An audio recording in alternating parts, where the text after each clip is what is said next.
In a quiet town in England, there lived a man named Andrei. By day, he was ordinary man. He worked at the local factory, where he spent his hours painting metal panels with steady hands and a busy mind. No one paid him much attention.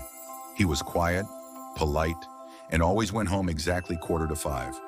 But when the sun dipped in the horizon and the factory gates closed, Andrei changed. Behind his modest house stood a garden unlike any other, hidden by high hedges and shadows.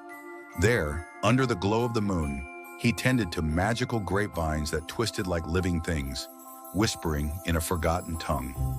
These grapes shimmered slightly in the dark, as if dusted with stars.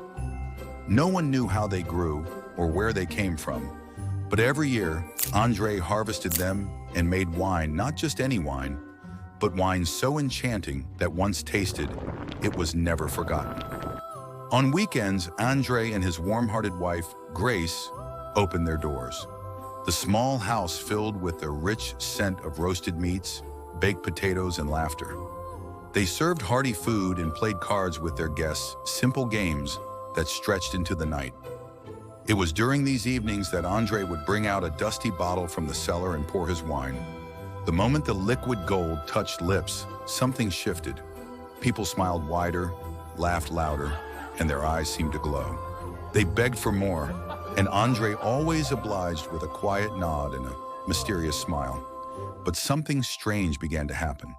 Those who drank too much of Andrei's wine returned to his house again and again, desperate for another taste. They stopped caring for work or family or anything but the next glass.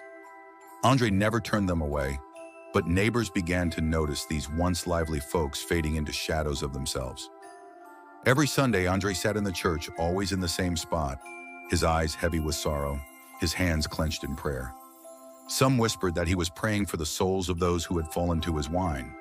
Others believed he was begging for forgiveness for crafting something too powerful, too tempting, too close to sin.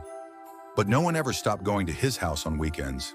And if you happen to visit Harlow one day and someone offers you a drink of deep golden wine that tastes like a peaceful dream, think twice before you take a sip.